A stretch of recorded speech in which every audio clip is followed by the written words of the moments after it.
रहीम अस्सलाम वालेकुम नाज़रीन, आप यूट्यूब चैनल देख रहे हैं। मैं इमरान खान हूं। पाकिस्तान की सियासत में एक नया सिनेरियो डेवलप हो रहा है और वो ये है कि फजलुर रहमान साहब के दरवाजे पे सब लोग दोबारा पहुंच रहे हैं। इसकी वजह क्या है? देखें, फजलुर रहमान साहब के पास 8 सीटें हैं कौमी असम्बली की और 5 उनके पास सेनेटर्स हैं। फैसल वाडा फजलुर रहमान साहब के दरवाजे पर पहुंचे और सुनने में आ रहा है कि अभी कुछ और लोग भी पहुंचेंगे, जबकि पाकिस्तान पीपल्स पार्टी की जानिब से बिलावल जरदारी ने भी मुलाकात की फजलुर रहमान साहब से। ये दोनों लोग, बिलावल और फैसल वाडा, दोनों इस्टेब्लिशमेंट के दो बड़े अहम मोहरे हैं और इस्टेब्लिशमेंट का बयानिया इनके ज़ुबान पे होता है। जो इस्टेब्लिशमेंट चाहती है उसके मुताबिक ये चल रहे हैं। गुज़िश्ता चंद दिनों से PMLN ने कुछ ऐसे काम किए हैं कि उन्होंने मलबा उठाकर इस्टेब्लिशमेंट पे डालने की कोशिश की है। ये नहीं, जो कुछ भी डी चौक में हुआ, PMLN ने या उनके बहुत करीबी सहाफ़ियों ने जानबूझकर ये खबरें पहले से दी कि रेंजर्स ने सर फाड़ दिए हैं, इतने बंदे मार दिए हैं, या पैरामिलिट्री फोर्सेज ने ये काम किया और वो काम किया और उन्होंने गाड़ियाँ भी तोड़ दी। उन्होंने सारा इल्ज़ाम उठाकर मिलिट्री इस्टेब्लिशमेंट के ऊपर डाल दिया कि ये उनका फ़ैसला है और बाकायदा इसको ग्लोरीफाई किया गया। शहबाज शरीफ साहब ने भी ये काम किया, वज़ीर आज़म ने, और आर्मी चीफ की तारीफ़ की जो कुछ डी चौक में हुआ। अब डी चौक में जो हुआ उसको सारी दुनिया एक सानहे के तौर पे ले रही है। एक तरफ सारी दुनिया कह रही है कि डी चौक में जो हुआ वो सानहा है, दूसरी जानिब हुकूमत ये कह रही है कि डी चौक में जो हुआ वो बहुत अच्छा हुआ और वो मिलिट्री इस्टेब्लिशमेंट ने किया और वो आर्मी चीफ की उसको लेकर तारीफ़ कर रहे हैं। अब ऐसा क्या है जो फजलुर रहमान साहब के दरवाजे पर सब पहुँचे हैं? एक तो फार्मूला है, वो फार्मूला मैं आपको बता देता हूँ कि क्या करने की तैयारियाँ हो रही हैं, क्योंकि राना सनाउल्लाह भी फजलुर रहमान साहब के दरवाजे पर पहुँच गए और उन्होंने मुलाकात भी की है। ये बहुत इंपॉर्टेंट है, बात खुलेगी जब पाकिस्तान तहरीक इंसाफ का वफ्द जाएगा और जाकर फजलुर रहमान साहब से मुलाकात करेगा। माजी में भी एक ऑप्शन मौजूद थी, वही ऑप्शन मैं आपके सामने दोबारा रखूंगा। लेकिन क्या कोई आईनी तरमीम होने जा रही है? फजलुर रहमान और उनकी जमात ये कहते हैं कि हमारे साथ ज्यादती हुई है। 26वीं आईनी तरमीम में जिन चीज़ों को हमने रोका था उन्हीं चीज़ों के ऊपर बाद में कानून साजी कर दी गई और आईनी तरमीम में इस तरह की एक आईनी बेंच इस तरह का बना दिया गया कि अब उन कानून साजियों को कोई कहीं चैलेंज नहीं कर सकता। यानी आईनी तरमीम के अंदर ऐसी बुनियाद तैयार कर दी गई जिसकी बुनियाद के ऊपर बगैर आईनी तरमीम के जो मर्जी कानून बनाए और उन कवानीन को तहफ़्फ़ुज़ इसलिए मिल जाएगा कि अदालत को कंट्रोल कर दिया गया है। तो ये फजलुर रहमान साहब को बड़ा एतराज़ था और उनकी पार्टी के लोग गाहे बगाहे इस बारे में बात भी करते थे। बहरहाल उनसे मुलाकातें कर रहे हैं वो सियासतदान जो पीपल्स पार्टी और इस्टेब्लिशमेंट के करीब है।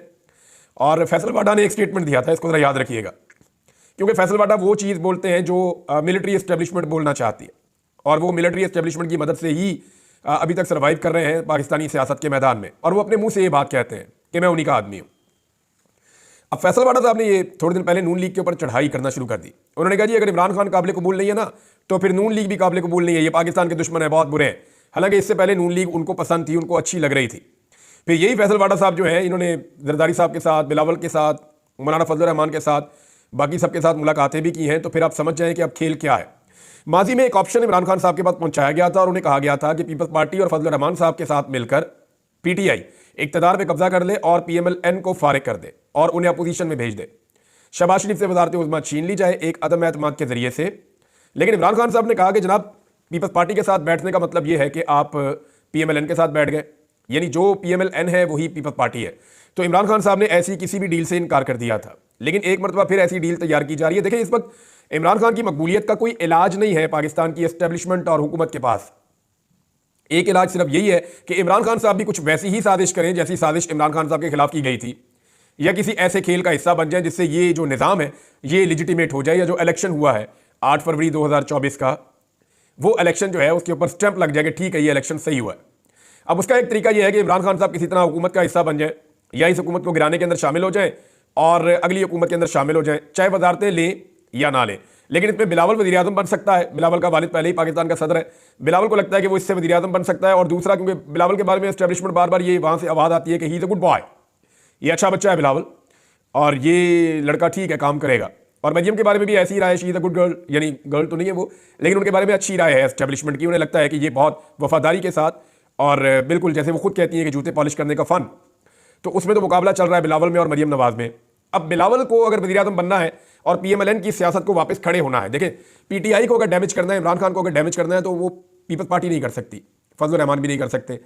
डैमेज करने का एक ही तरीका है, वो ये है कि PMLN को वापस खड़ा किया जाए, क्योंकि पंजाब के अंदर PMLN अगर खड़ी हो जाएगी तो PTI फारिग हो जाएगी। अब पंजाब में PMLN को खड़े होने के लिए विक्टिम कार्ड चाहिए या कोई ऐसी चीज़ चाहिए कि जनाब हमारे साथ बड़ी ज़्यादती हुई, देखो इमरान खान ने फिर साजिश कर दी, हमारी हुकूमत पैसे कमा रही थी, आगे बढ़ रही थी, मईशत ठीक कर दी। हालांकि हर चीज़ का इस वक्त बेड़ा गर्क है, लेकिन आप अगर PMLN के मुंह से सुने, वो कहते हैं जी मुल्क ठीक होना शुरू हो गया। भाई मुल्क के अंदर महंगाई पहले से ज़्यादा है, गुर्बत पहले से ज़्यादा है, बेरोजगारी पहले से ज़्यादा है, मईशत की तबाही पहले से ज़्यादा है, सरमायाकारी पहले से कम है। लॉ एंड ऑर्डर की सिचुएशन पहले से ज्यादा खराब है, लोगों का अदम एतमाद पाकिस्तान के ऊपर ज्यादा है, हुनरमंद लोग जो है नौजवान वो पाकिस्तान छोड़ छोड़कर पहले से ज्यादा बड़ी तादाद में बाहर जा रहे हैं। इन सारी चीजों को आप इकट्ठा करते हैं तो एक बड़ा डिजास्टर है इस वक्त जो पाकिस्तान के साथ हुआ, माशी तौर पर, समाजी तौर पर, कानूनी तौर पर और इखलाकी नुक्ता नजर से भी जो इन लोगों ने किया है। एक बेचैनी है पाकिस्तान में, घुटन है। अब अगर PMLN का इक़्तिदार खत्म हो जाता है तो वो एक विक्टिम कार्ड ले लेंगे, जनाब देखें हमारे साथ ज्यादती होगी, हम तो मुल्क ठीक करने वाले थे, और इमरान खान साहब की मकबूलियत नीचे आने का इम्कान पैदा हो जाएगा। लेकिन इसमें इमरान खान साहब को मनाना पड़ेगा। अब इसको कुछ लोग कह रहे हैं जी वो एक और कार्ड है इमरान खान का, तो ऐसी बात नहीं है, मुझे नहीं लगता इमरान खान साहब इस बारे में मानेंगे, लेकिन ये एक ऑप्शन है और इसके ऊपर काम किया जा रहा है। और फजलुर रहमान साहब को जाके राणा सनाउल्लाह साहब भी मिले हैं और वो भी असेसमेंट करने गए हैं कि अगर ये हो जाए तो कितना अच्छा हो जाए, ये PMLN की हुकूमत गिर जाए। केसेस तो उन्होंने अपने सारे खत्म कर लिए हैं और पीपल्स पार्टी के साथ अगर PTI इक़्तिदार में आएगी तो वो जो भी करना चाहते हैं वो नहीं कर पाएंगे। यानी वो अगर NRO2 को खत्म करना चाहते हैं नहीं कर पाएंगे, पीपल्स पार्टी नहीं होने देगी, वो भी उसके बेनिफिशियरी है। और बहुत सारे काम जो PTI करना चाहती है इक़्तिदार में आके, उनमें से एक काम भी नहीं कर पाएगी, क्योंकि पाकिस्तान पीपल्स पार्टी, सिर्फ एक फायदा होगा PTI को कि उनके जरा केसेस नरम हो जाएंगे, एक फायदा होगा उनके नाम ECL से निकल जाएंगे, एक फायदा होगा जरा पाकिस्तान में फ्रीली मूव करेंगे, एक फायदा होगा उनके जो है ना वो कैदी वैदी बाहर आ जाएंगे, और इमरान खान साहब भी हो सकता है कि उनके केसेस खत्म हो या वो बाहर आ जाए। लेकिन इसके अलावा पाकिस्तान को इसका कोई फायदा एज सच नहीं होगा। ये चीजें ऐसे ही चलेंगी और ऐसे ही टाइम पूरा होगा, और जब अगला इलेक्शन होगा तो PMLN दोबारा एक ताकत बन चुकी होगी और दोबारा वो मुकाबले में तगड़े तरीके से आएगी। अच्छा, इसमें इसको यहां रोक लेते हैं। एक और खबर है और वो है जनाब फॉर्मेशन कमांडर कॉन्फ्रेंस हुई है, उसके हवाले से वहां पे जो एलामिया आया वो ये कह रहा है कि हुकूमत बेलगाम आजादी इज़हार राय की आड़ में जहर उगलने और तकसीम रोकने के लिए सख्त कवानीन बनाए। ये जी पाक फौज का एलामिया आया है। कोर कमांडर कॉन्फ्रेंस में इस्लामाबाद एहतजाज के दौरान पाक फौज की तैनाती पर प्रोपेगेंडा की शदीद अल्फाज में मजम्मत की गई और हुकूमत से मुतालबा किया गया कि बेलगाम गैर इखलाकी आज़ादी इज़हार राय की आड़ में जहर उगलने, झूठ और माशरती तकसीम का बीज बोने के खात्मे के लिए सख्त कवानीन और जवाबित बनाकर उन पर अमल दरामद करवाया जाए। अब ये 84वीं फॉर्मेशन कमांडर कॉन्फ्रेंस हुई है जिसमें core commanders, principal staff officers और पाक फौज की तमाम फॉर्मेशन कमांडर्स ने शिरकत की है। अब इसके अंदर जो है ना वो एक दो चीज़ें मैं आपके सामने रखता हूँ। एक तरफ तो ये कहा जा रहा है कि पाक फौज के खिलाफ प्रोपेगेंडा हो रहा है, इवन पाकिस्तान के मुख्तलिफ लोगों की जानिब से और ओवरसीज पाकिस्तानियों की जानिब से और पाकिस्तान के अंदर जो पाकिस्तानी मौजूद है उनकी जानिब से एक कंपेन ये भी लॉन्च की गई है कि फ़ौज के ज़ेर इंतजाम जितने कारोबार चल रहे हैं उनकी जो प्रोडक्ट्स आती हैं उनका भी बाइकआउट कर दिया जाए। और इसके ऊपर मैं देख रहा हूँ कि सोशल मीडिया पे बहुत तेज़ी से ये चीज़ें हो रही हैं और कुछ लोग इसकी मजम्मत करने के लिए जब सामने आए तो मुझे अंदाज़ा हुआ कि इसका इम्पैक्ट या ये मौसर है तहरीक, जिस वजह से इसके खिलाफ कुछ रिटायर फौजी अफसरान बयान भी दे रहे हैं या वो मैदान में उतरे हैं। अब मामला ये है कि जो सोशल मीडिया के ऊपर एक पाकिस्तान तहरीक इंसाफ से ताल्लुक़ रखने वाले लोग हैं वो ये कहते हैं कि 26 नवंबर का जो कत्लेआम है उसको वो रेंजर के साथ, पैरामिलिट्री फोर्सेस के साथ और पाक फौज की वहाँ मौजूदगी के साथ जोड़कर देखते हैं। हालांकि इमरान खान साहब की बहन से जब सवाल किया गया बैनुल-अक़वामी मीडिया पे कि आप किसे जिम्मेदार समझती हैं जो 26 नवंबर को कत्लेआम हुआ, तो उसमें उन्होंने 3 लोगों के नाम लिए, जिसमें एक आर्मी चीफ का नाम लिया, एक वज़ीर दाखिला का नाम लिया और एक वज़ीर आज़म का नाम लिया। तो पाकिस्तान तहरीक इंसाफ की जानिब से या सोशल मीडिया के ऊपर जो सारिफीन है उनकी जानिब से ये बार बार कहा जाता है कि जनाब ये वो जोड़ कर देखते हैं सिक्योरिटी फोर्सेस को, इवन मिलिट्री को, इस सारे या पैरामिलिट्री को इसके साथ, ये जो कुछ भी हुआ 26 नवंबर को। लेकिन वो क्यों जोड़ कर देखते हैं? लेकिन ये सारा एलिगेशन, ये सारा इल्ज़ाम, ये सारा मुद्दा या सारा बोझ इस हुकूमत ने पहले ही उठाकर फौज के खाते में डाल दिया था। आप देखें ना शहबाज शरीफ का स्टेटमेंट, उनके जो सहाफ़ी हैं करीबी उनके स्टेटमेंट्स, फिर उनका सेलिब्रेट करना कि जैसे फौज आ गई अब वो मारेंगे, फिर उनका ये कहना कि देखते ही गोली मार दी जाएगी, फौज को बुला लिया गया है और सब लोग समझ जाए, इस किस्म की जो बातें की गई। तो ये मामला वहां से शुरू हुआ। अगर इसको ठीक करना है तो वो सबसे पहले वो बंदे गिरफ्तार किए जाएं जिन्होंने इस प्रोपेगेंडा के ऊपर सबसे पहले काम शुरू किया था। एक और चीज़ है नाज़रीन, इमरान खान साहब पर फर्द जुर्म आयद कर दी गई है और 119 दीगर मुल्ज़िमान के साथ ये फर्द जुर्म आयद हुई है GHQ हमला केस के अंदर।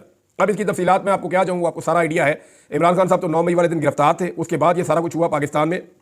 अब जब फर्द जुर्म आयद की गई तो जब रहनुमा बाहर निकल रहे थे तो उनमें से 4 लोगों को गिरफ्तार कर लिया गया और बाकी और भी बहुत सारे हैं, लेकिन 4 अहम लोग हैं। उमर अयूब साहब को गिरफ्तार किया गया, अपोजिशन लीडर। राजा बशारत साबिक सूबाई वज़ीर है, उनको गिरफ्तार किया गया। अहमद चट्टा MNA उनको गिरफ्तार किया गया। अजीमुद्दीन इमरान खान साहब के स्टाफ के अहम मेंबर हैं, उनको भी गिरफ्तार किया गया। अच्छा, इन लोगों के पास जो है वो ओमनी बेल मौजूद थी पेशावर हाई कोर्ट की, यानी इन्हें किसी भी नामालूम मुकदमे में गिरफ्तार नहीं किया जा सकता और ज़्यादातर मुकदमात में इनके पास जमानतें थीं। अब इस हवाले से जो है वो पाकिस्तान तहरीक इंसाफ ने बहुत शोर मचाया, लेकिन अब जब मैं ये वीलॉग रिकॉर्ड कर रहा हूँ तो अब तक की इतला के मुताबिक ये लोग पुलिस की हिरासत में है, इन्हें गिरफ्तार कर लिया गया दीगर बहुत सारे लोगों के साथ। इमरान खान साहब को आज क्योंकि बहुत सारे लोग आए थे, 119 लोगों के ऊपर फर्द जुर्म आयद हुई थी, तो जरताज गुल वज़ीर साहबा भी थी और बहुत सारे और रहनुमा थे, मुसर्रत जमशेद चीमा साहबा भी थी और ये सारे जिनके मैंने नाम लिए ये भी थे और इनके अलावा और लोग भी थे। अब जब ये सब लोग वहाँ पे गए तो इनकी इमरान खान साहब से मुलाकात भी हुई। 70-80 लोगों को मौका मिला इमरान खान साहब को देखने का, उनसे बात करने का। तो मैंने उनमें से चंद लोगों से बात की तो वो तो बड़े जज्बे में आ गए। यानी वो ये कह रहे हैं कि हमने इमरान खान को देखा, उनकी बॉडी लैंग्वेज को देखा, उनकी आवाज़ और उनकी बात सुनी, तो हमें समझ आई कि हमारा लीडर पूरी ताकत के साथ और शिद्दत के साथ खड़ा है। अगर हमें कहीं पे कोई मायूसी थी या किसी जगह पे हम थोड़ा सा बैकफुट पे हो रहे थे तो अब हम नहीं होंगे। यानी हमें इमरान खान से मिलने के बाद एक नई एनर्जी और एक नई ताकत मिली है। ये पाकिस्तान तहरीक इंसाफ के वो लोग जो इमरान खान साहब से मिले हैं उन्होंने बाहर आकर बताया। जरताज गुल वजीर साहब ने तो आगे स्टेटमेंट भी दिया कि इमरान खान साहब बहुत दुखी और रंजीदा हैं जो भी 26 नवंबर की रात कत्लेआम हुआ, और वो कारकुनों को कह रहे हैं कि आप हौसला ना हारें, हिम्मत जमा रखें, मैं जल्दी एक नया लायावल दूंगा। अब इमरान खान साहब के आखिरी कार्ड को लेकर सब लोग ये स्टेटमेंट दे रहे हैं, वो आखिरी कार्ड क्या है। लेकिन उससे पहले एक और डेवलपमेंट हुई पाकिस्तान तहरीक इंसाफ की। इमरान खान साहब ने कमेटी तब्दील की है जनाब मुज़ाकरात के हवाले से।